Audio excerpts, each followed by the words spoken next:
Section 2, Nutrition Therapy. Nutrition therapy plays a central role in the management and treatment of obesity. It focuses on the selection of appropriate dietary strategies tailored to an individual's needs, taking into account the complexity and multifactorial nature of obesity. The goal of nutrition therapy is not only to achieve weight loss but also to promote long-term health by improving metabolic parameters and reducing obesity-related comorbidities. The basics of nutrition. Nutrition is the process by which organisms take in and utilize food substances. For humans, this involves the intake of macronutrients, micronutrients, and water, each playing a critical role in maintaining health and supporting growth. Macronutrients, which include carbohydrates, proteins, and fats, provide the energy necessary for the body's functions. Micronutrients, such as vitamins and minerals, are required in smaller amounts but are essential for various biochemical processes. Macronutrients. 1. Carbohydrates are the body's primary energy source. They are classified into simple carbohydrates, sugars, and complex carbohydrates, starches and fibers.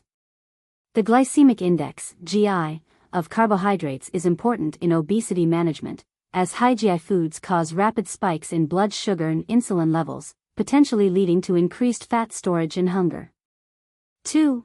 Proteins are composed of amino acids and are essential for building and repairing tissues, including muscle.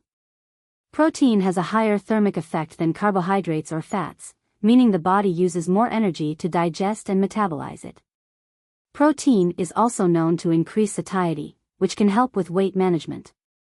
3. Fats are energy-dense macronutrients that play a critical role in cellular structure, hormone production, and the absorption of fat-soluble vitamins. Fats are classified into saturated, unsaturated, mono and polyunsaturated, and trans fats. Unsaturated fats, particularly omega-3 and omega-6 fatty acids, are beneficial for heart health, whereas saturated and trans fats are associated with an increased risk of cardiovascular diseases. Micronutrients, vitamins and minerals are essential for the body's various functions, including immune support, bone health, and blood clotting.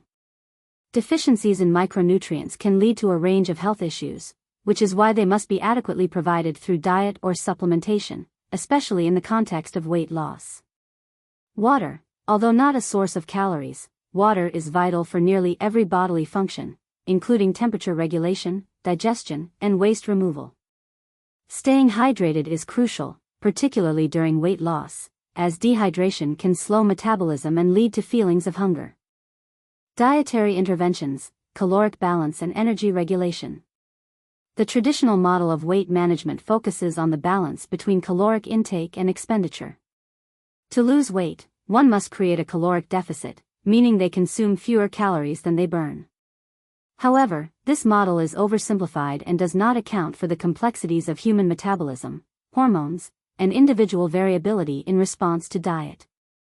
Energy regulation is influenced by several factors, including hormonal signals like insulin, leptin, and ghrelin, which regulate hunger, satiety, and energy storage. For instance, diets that are high in refined carbohydrates can lead to elevated insulin levels, which promotes fat storage and inhibits fat breakdown. Conversely, diets high in protein and healthy fats can help regulate these hormones more effectively, leading to better weight management outcomes. Dietary approaches. 1. Calorie-restricted diets. These diets focus on reducing overall caloric intake while maintaining a balance of macronutrients. A calorie deficit of 500-1000 calories per day can lead to a steady weight loss of about 1 to 2 pounds per week. However, the sustainability of such diets depends on the individual's ability to adhere to them long-term, which can be challenging. 2. Low-carbohydrate diets. These diets, such as the ketogenic and Atkins diets, reduce carbohydrate intake significantly, forcing the body to burn fat for energy instead of glucose. This can lead to rapid weight loss, particularly in the initial phases, due to both fat loss and the diuretic effect of low-carb diets. However, these diets can be difficult to maintain and may have side effects such as fatigue, constipation, and micronutrient deficiencies. 3. Low-fat diets. Low-fat diets reduce the intake of fats, particularly saturated and trans fats, in favor of carbohydrates and proteins. While these diets can improve heart health by lowering cholesterol levels, they may not be as effective as low-carb diets for weight loss, as fat is more satiating than carbohydrates, which can help control hunger. 4. Very low-calorie diets, VLCDs. VLCDs involve consuming 600 to 800 calories per day, typically through specially formulated shakes or meal replacements. These diets can lead to rapid weight loss and are often used under medical supervision for individuals with severe obesity. However, they are not recommended for long-term use due to the risk of nutrient deficiencies and the weight potential regain once normal eating resumes. 5. Mediterranean diet. This diet emphasizes the consumption of whole foods, such as fruits, vegetables, whole grains, legumes, nuts, and olive oil, along with moderate consumption of fish and poultry.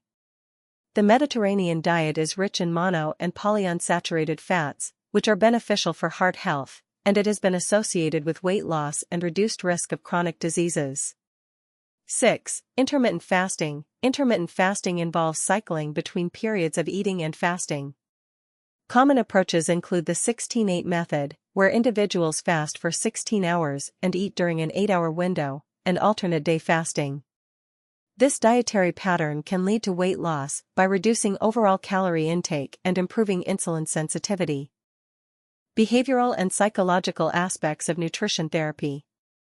Behavioral strategies are critical for the success of any dietary intervention. Cognitive behavioral therapy, CBT, and motivational interviewing are commonly used techniques to help individuals make and sustain dietary changes.